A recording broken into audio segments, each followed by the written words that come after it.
On parle de la pénurie d'enseignants. On en a beaucoup parlé ce matin.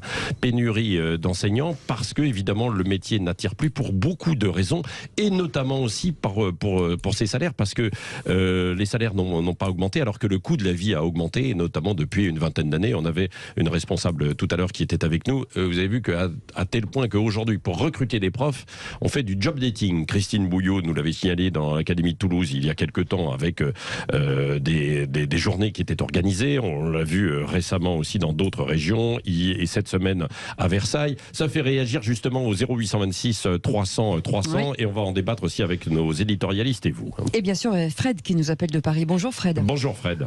Oui, bonjour à vous. Bonjour. Vous vouliez réagir justement sur les profs, hein?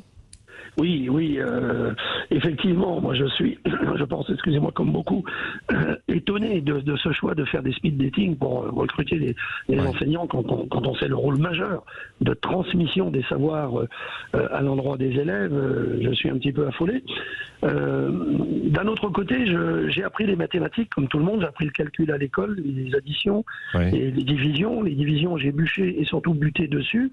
Mais pour moi, il y a 12 millions et demi d'élèves, il y a quasiment 1 million d'enseignants, ça fait une moyenne de 12 élèves par classe. Ça, ce sont les chiffres. Et j'apprends, comme tout le monde, à chaque rentrée scolaire qu'il y a des classes à 30, 35. Donc, je me pose la question. Et en cela, d'ailleurs, je fais résonance au livre d'un ancien ministre de l'Éducation nationale sous l'ère Jospin, celui qui voulait dégraisser le mammouth, qui a dit dans son livre, Claude Allègre, toute vérité est bonne à dire ou n'est pas bonne à dire, je me souviens plus, que tous les jours, il y a quand même 300 000 ou 400 000 enseignants qui ne sont pas devant des élèves. Alors moi, je me pose la question, avant de chercher à augmenter le nombre, déjà quand même très important d'enseignants, par des méthodes quand même un peu curieuses, comme le speed dating, pourquoi on ne chercherait pas à savoir où sont ces 300-400 000 enseignants qui reçoivent leur salaire tous les mois? Alors je ne sais pas si les chiffres sont toujours aussi bons, mais ils avaient été contestés formellement, notamment par Lionel Jospin, qui lui-même avait été prof de l'éducation nationale, à l'éducation nationale. Dire qu'il y a 300 ou 400 000 enseignants, pardon, je prends une minute la parole, c'est dire qu'il y a 300 ou 400 000 personnes, en gros, pas des feignasses, mais presque, qui sont payées à rien faire, etc. Moi, je crois pas du tout qu'on est. Oui, mais je crois pas du tout. D'abord, en arrêt, il n'y a pas forcément que des arrêts minables. Quand vous voyez la difficulté, on demande aux profs de tout gérer aujourd'hui. Donc, moi, je pense qu'il faut revaloriser ce métier. Ça passe aussi par du sonnant et du trébuchant. Je ne sais pas s'il faut embaucher plus de professeurs. Il faut surtout mieux les rémunérer, mieux les former. Ça se dégrade d'abord au moment de la formation des professeurs, à la sortie de l'école. Donc, voilà. Laissez aller, oui. Merci, Fred. Pardon. Elisabeth et Eric Revel, sur ce sujet. Oui. Alors, évidemment que la rémunération joue, il n'empêche qu'on devrait quand même se poser la question, comme pour l'hôpital et comme pour un grand nombre de services publics, ça nous coûte un bras, c'est-à-dire que l'éducation nationale, c'est la première dépense de l'État, et je ne suis pas sûr qu'on fasse mieux en termes de dépenses que d'autres pays, mais on fait moins bien en termes de services, si vous voulez, ça c'est sûr. Donc il faut se demander pourquoi, malgré l'investissement consenti par la collectivité, si vous voulez, on n'arrive pas à avoir le service en échange. Alors Françoise dit que bien sûr c'est pas la question de feignage, je pense qu'il y a un problème aussi de bureaucratie sans doute, d'organisation dans l'éducation nationale. Bien sûr on peut pas juste faire le calcul que a fait notre auditeur, c'est exact, pardon votre prénom Fred. Frédéric, pardon. Fred, pardon. On peut pas faire juste ce calcul parce que vous savez bien qu'il y a des professeurs, ils auront une classe pendant 2 heures, ensuite une autre, donc on peut pas juste rabattre l'un sur l'autre. Mais moi je crois que il y a la rémunération, il faut que le travail, comme pour tous les autres, il faut que le travail permette de vivre. Et puis il y a aussi le sens de ce métier. Moi je suis très contente parce que Fred a dit transmission des savoirs. Et on leur demande beaucoup d'autres choses, si vous voulez. On leur demande, au-delà de la transmission des savoirs, de régler tous les problèmes de la société. Donc évidemment, ça prend l'eau de toutes parts. Juste un mot, Elisabeth, je suis absolument d'accord avec vous sur c'est quoi le rôle fondamental d'un professeur. On leur demande aussi d'être être maintenant assistante sociale, confesseur. Enfin, je veux dire, c'est très, très, très fort. Juste un mot sur l'échelle des salaires, un pays que je connais très bien. Vous savez, les professeurs les plus mal payés après les Français, ce sont les Italiens. Vous avez aujourd'hui des professeurs. Moi, j'ai un ami qui est professeur agrégé d'économie. Voilà. Eh bien, il gagne l'équivalent de 1800 € par mois. Ouais. Et c'est des années d'études. Donc, je suis d'accord avec ce que vous dites, Elisabeth, mais je pense qu'une revalorisation et des personnes et de ces postes clés que sont la santé, l'éducation, la police, la pénitentiaire, je dirais ces 4 domaines-là, quitte à ce que nous-mêmes on se serre un peu la ceinture, je pense que c'est fondamental pour le bien-être et la fluidité et la redétermination de la vocation. Moi, je pense. Ouais, et ça concerne beaucoup d'autres secteurs également, et d'où la pénurie. D'où la pénurie. Donc c'est un gros problème, et en plus ça ne va pas s'améliorer, puisque si on en croit les très bonnes nouvelles de notre ami Éric Revel, on n'est pas au pic de l'inflation. Enfin, c'est pas lui, hein, c'est Bruno Le Maire, quoi. Mais il est rapporteur. Il est excellent. Bon, allez, dans un instant, j'aimerais vous entendre sur ce qui va se passer cet après-midi, l'audition de Darmanin et de la ministre des Sports. Qu'est-ce que vous en attendez? On voit ça dans un instant. Vous nous appelez. Est-ce que Darmanin doit carrément présenter sa démission? Non. Alors disent certains. Oui, disent les auditeurs qui sont interrogés sur notre question. Et puis ensuite le débat sur le wokisme. Allez, à tout de suite. À tout de suite. Le Grand Matin Sud Radio, 7h-10h, Patrick Roger, Cécile de Ménibus. Il est 9h20, la suite des grands débats ce matin. Éric Revel, Elisabeth Lévy et Françoise Degois. Et vos appels, comme chaque matin, 0826 300 300. Et à 9h30, on reviendra sur le wokisme, sur ce livre d'Anne Toulouse. Le wokisme, la France sera-t-elle contaminée? Faut-il craindre l'essor des théories du genre, par exemple? Absolument. Et puis derrière, Alex Mahoudeau, si je puis dire en réaction, la panic woke, anatomie d'une offensive réactionnaire, dit-il. Tous les deux, on va les entendre. Et vous, vos questions, vos interpellations. Audition cet après-midi au Sénat sur le fiasco du Stade de France. Qu'est-ce que je voudrais vous entendre en 1 minute 30 chacun. Allez, vous avez vu, je suis généreux. Sur ce que vous attendez de cette audition. Quelles leçons faut-il en tirer? Commençons par vous, Éric Revel, puisque vous n'avez pas eu la parole depuis 10 minutes. C'est gentil. Ouais. Écoutez, d'abord il faut saluer le rôle du Sénat parce qu'en ce moment, je trouve que le Sénat est hyper actif. Hein, c'est souvent le Sénat qui déniche, par exemple, l'affaire McKinsey. Vous en souvenez? C'est le Sénat qui pousse des commissions d'enquête, et c'est le Sénat donc qui va avoir l'honneur d'interroger le ministre de l'Intérieur et la ministre des Sports. Alors moi, ce que j'en attends, c'est peut-être, mais avec la personnalité de Gérald Darmanin, ça paraît compliqué, c'est peut-être un début de mea culpa quand même de la part du ministre de l'Intérieur concernant ces événements. En tout cas, un rééquilibrage, si vous voulez, entre la fausse billetterie légère ou pas de certains Anglais et les débordements de voyous de banlieue dont on a tous vu que ça a pris des proportions absolument hallucinante. Voilà. Alors je sais bien qu'on est en période pré-législative.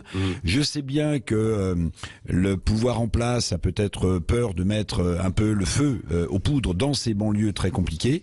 Mais ce serait l'honneur du ministre de l'Intérieur et de la politique que de reconnaître que les choses n'ont pas été aussi blanches ou aussi noires que le ministre l'a annoncé tout au début du problème. Oui, parfait. Elisabeth Lévy, et vous, de votre côté? Je souscris, pardon. Oui. Voilà. Merci Patrick, à ce que vient de dire Éric. Deux choses. La première, c'est que c'est vrai, si vous voulez, il y a au moins un honneur, c'est d'accepter, d'assumer ses erreurs. Et je comprends pas pourquoi ils n'ont pas fait une chose simple. Le préfet l'allemand part bientôt. Si je ne m'abuse, je crois qu'il sera bientôt remplacé.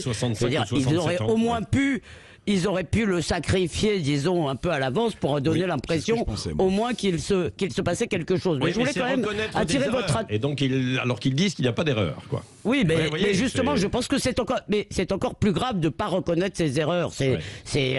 Voilà, il faut accepter quand on n'a pas été bon de le dire. Mais je voulais attirer votre attention sur la réaction d'Emmanuel Macron d'une arrogance absolument sidérante. C'est-à-dire, c'est lui qui a voulu cette finale. Et Patrick Kader l'a rappelé. Franchement, hier, vous l'avez vu? Oui, bien sûr. Quand il a été interrogé là-dessus, je vais pas parler de ça. C'est le gouvernement qui s'en occupe. Voilà. Mais si vous voulez, il y a un moment, l'irresponsabilité, ça va, quoi. Vraiment, j'ai été sidéré par cette réaction de mépris. Voilà. Parce qu'il est piégé. J'ai tenu dans mes 1 minute 30, Patrick. Parfait, ne débordez pas. Parce qu'il est piégé. Alors moi, je lance le compte à rebours. Parce qu'il est piégé. Il est piégé piégé lui-même, Emmanuel Macron. Il avait tout organisé pour une campagne inexistante, insignifiante, c'est-à-dire on endort. Il n'a pas organisé, il n'a pas déclenché la guerre d'Ukraine. C'est pas ce que je dis, non, mais non, vous savez très bien ce que je veux. Non, écoutez, soyez sympa, Patrick. Ne faites pas l'âne pour avoir du sang, quand même. Vous savez très bien qu'il a. Non, mais vous savez, vous l'avocat du diable, si vous préférez, c'est plus joli comme ça. Il a vraiment la stratégie de campagne, c'est de ne pas faire campagne, c'est de véritablement rester à couvert, laisser les adversaires boxer dans le vide et arriver telle une fleur se poser et dire coucou c'est moi et être élu. Il est piégé par ça, c'est-à-dire que rester sur son aventin cette fois-ci ne suffira pas. Je pense que je suis d'accord avec Elisabeth, j'ai vu cette réaction. Le gouvernement gouverne, moi je m'occupe de la marche du monde. En gros c'était ça, laissez-moi avec vos questions triviales. La réalité c'est que Gérald Darmanin ne répond et ne dit que ce que Emmanuel Macron veut bien dire. Après il y a un problème majeur dans ce gouvernement, c'est l'incapacité de toute façon à céder. Voilà.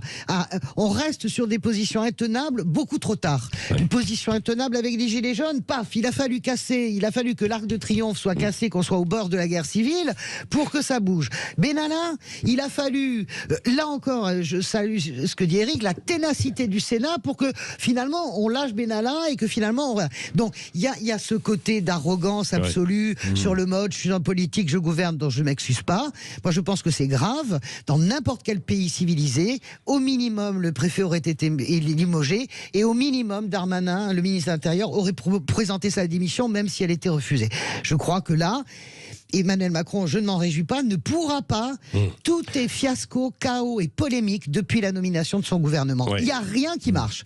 Quand c'est pas un Damien Abad, c'est le Stade de France. Quand c'est pas le Stade de France, c'est les investitures. Enfin bon, bref, à un moment donné, il va falloir quand même qu'il fasse campagne. Le petit père. Non mais c'est vrai, ça remonte à Emmanuel Macron, ce qu'a très bien dit Patrick Caner tout à l'heure, qu'on soit d'accord ou pas d'accord avec lui, mais il a dit c'est une faute d'Emmanuel Macron d'avoir accepté cette organisation de cette finale, pour l'avoir demandé.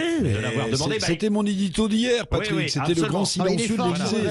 Absolument. Et donc il dit que c'est une faute parce que on ne peut pas organiser ça. Après, Emmanuel Macron, il imaginait tout autre chose. Il imaginait que le PSG soit en finale et que ça se joue à Paris, que ce soit l'apothéose. Évidemment, il pouvait miser là-dessus à l'époque, quand il a demandé. Bien sûr, et l'apothéose pour qui ? On se demande bien pour qui d'ailleurs. Je crois que ça concorde au niveau des dates. Juste pour souligner quand même l'incohérence de cette séquence, je rejoins Françoise, du gouvernement et des gens de la majorité qui ont pris la parole. D'un côté, on vous a expliqué que c'était Aurore Berger, vous savez, qui est pas à une incohérence près, qui disait non mais en fait, il faut pas nous en vouloir parce que 3 mois c'était trop court pour pouvoir mettre en place cette organisation. Et puis d'un autre côté, il faut le rappeler, c'est le président de la République qui a souhaité ce rendez-vous. Donc tout ça est parti dans le décor. Non, mais il a raison, Patrick. Et puis vous citiez Chirac, mais c'est tout à fait vrai, quoi. Il voyait tout à fait la photo PSG et lui et Kylian Mbappé, parce que tout ça fait partie d'une immense stratégie de communication, tellement subtile d'ailleurs que c'est en train de faire patatras. Je veux pas failloter, mais je suis la seule à être sage dans cette assemblée. Oui, absolument. Mais bon, vous incarnez la sagesse. Ça ne vous intéresse pas, Elisabeth. Je pense qu'on y reviendra forcément demain, puisqu'il va y avoir cette audition attendue aujourd'hui. On reviendra sur ces faux billets, parce que quand même, il y en a eu un certain nombre, un paquet, ça c'est vrai. Mais il y a eu une conjonction, il y a cette histoire en fait de la grève. Et il y a un nouvel appel à la grève, vous avez vu, Patrick, vendredi encore. Patrick, un mot. Il y a aussi tous les délinquants qui sont venus autour de ce stade et qui sont donnés rendez-vous pour venir dépouiller, détrousser des touristes supporters, quoi. Donc, d'ailleurs, quand on lit le compte-rendu de ce qui s'est passé hier à Bobigny, les premières comparutions, vous voyez que oui. On voit la presse espagnole aussi, où les gens racontent, des presse espagnols. Est-ce que les glands... Cahier de doléances ouvert du côté du club de Liverpool pour raconter ce qu'ils ont vécu. Est-ce que les glands auront la permission de se retirer ? Je dis ça, je dis rien. Oui, non, mais parce qu'on parlait des arbres, sinon vous n'allez rien comprendre pour ceux qui n'étaient pas avec nous tout à l'heure. Les arbres à 9h moins 10. Nous nous retirons donc. Allez, dans un instant. Je peux citer un homme politique. Oui. Ou c'est trop tard. Allez-y. À propos de Gland et de Chêne. Oui, la justice. Vous vous souvenez, le maire d'Issy-les-Moulineaux qui interpellait le ministre de la Justice à l'époque et qui lui a dit à l'Assemblée nationale: Saint-Louis rendait la justice sous un chêne et vous la rendez comme un gland. Complètement. Allez, dans un instant, le débat autour du wokisme. Est-ce que vous connaissez d'ailleurs, parce qu'on parle beaucoup d'un mouvement woke, etc. Et les gens ont toujours du mal à comprendre de quoi il s'agit précisément. Nous allons voir ça dans un instant avec nos invités, Anne Toulouse et puis Alex Mahoudeau. Et ensuite, est-ce que le wokisme à l'américaine va déferler ou est en train de déferler sur la France? A tout de suite, 9h29.